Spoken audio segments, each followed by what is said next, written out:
Ito presko po. Sabi ko, naku, ibinibenta pa nila kahit nilanta na. Kahit na yung naningitim na. Oo. Totoo yun. Pero sa Pittsburgh, hindi eh. Hindi naman. Tinatapon na. Kasi sila, kaya ka naman makapunta sa Pittsburgh. Ah. Gusto nga niya kamote. Damihan mo yung talbos ng kamote po.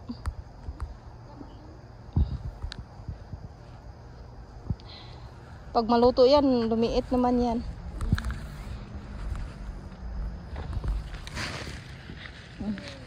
Kaya nga, hindi na ako nangunguha. Pag may pupunta lang dito ang mangunguha kasi yung iba kasi hindi patuloy. Kaya sayang naman yung pinanguha ko. Sabi ko nga kailan ako, late na tayo, baka matulog na yung si Joby. Hindi, okay lang. Wala na, hindi pa naman ako natulog. Kasi yung ano niya, customer, pick upin yung motor. Yung patula ko po kakasimula lang mamunga.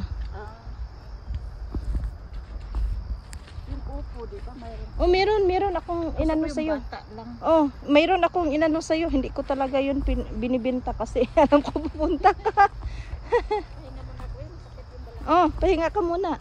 Ito, nagsimula nang mamunga yung patula ko. Oo. Yan. Hindi pa malaki. Hindi pa malaki, kakasimula lang nila.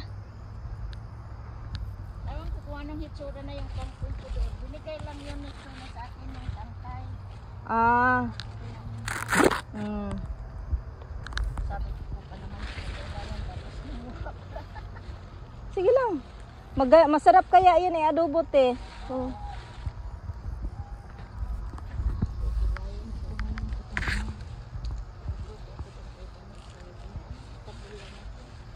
Oh, magluto ka doon. Kakain ba siya ng Pilipino? Ayun, ang maganda. Ayun, kinakain talaga.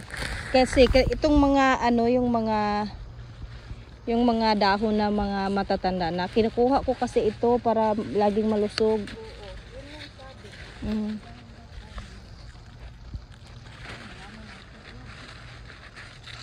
Dagdagan mo pa te. Okay ka na? Meron pa dito te. Lugbate sa luyot. Kung gusto mo. Oh, kung gusto mo. Maganda yan sa ano, fiber.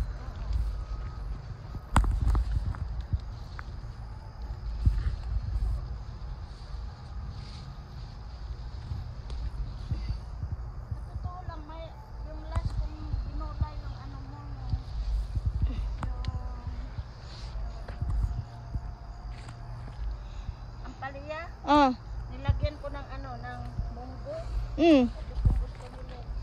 Oo. Ah, pinifreezer mo? Oh, di-freezer ko yung iba noon. Sabi niya, naku, ang sarap. Sabi ko, oo nga, kasi kag-Joby pa ito binili ko last year. Mabuti at hindi nasira. Ay, hindi man. Basta, hindi mo lang basain. Sa akin nga, hanggang ngayon, meron pa akong gulay last year. Sa freezer. Oo.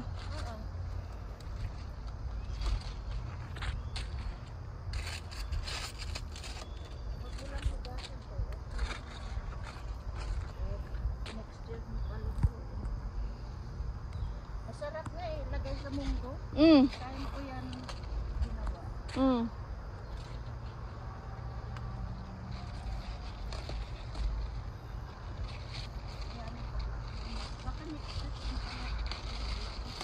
Ha?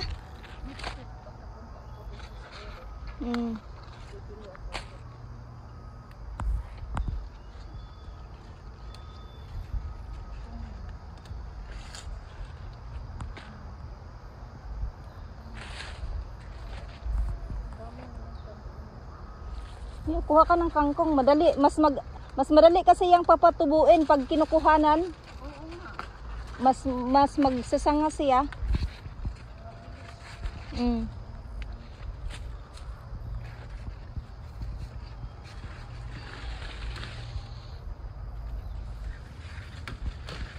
Ito kasi ang ginagawa ko, yung mga dahon, kinukuha ko to.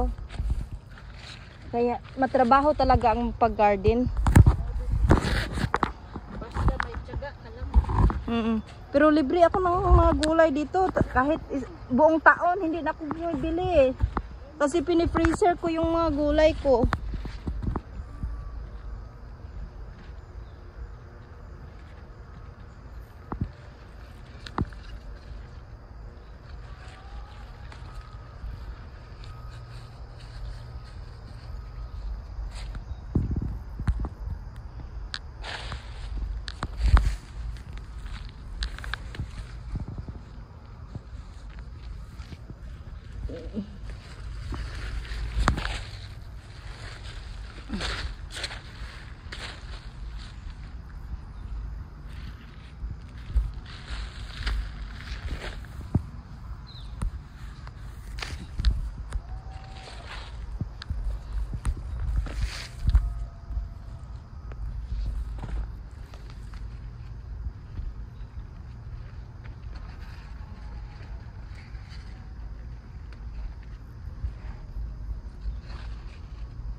Marami pa po saluyot dito, te. Pag gusto niyo po.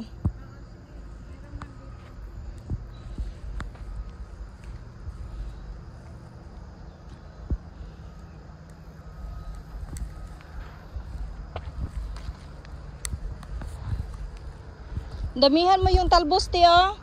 Sige, dagdagan pa. Oh, daghang talbos dito. Mahirap na tumanda.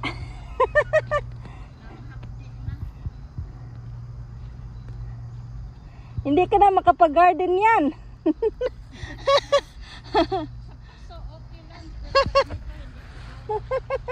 Paano ka na mag-garden yan? Hindi na lang makatayo.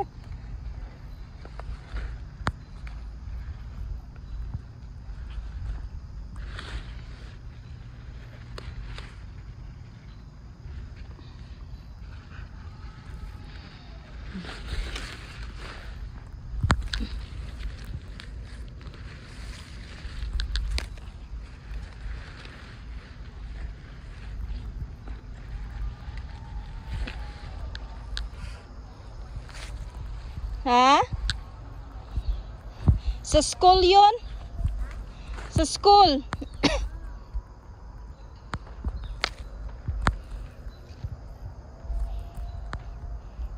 Diyan sa Birin College po.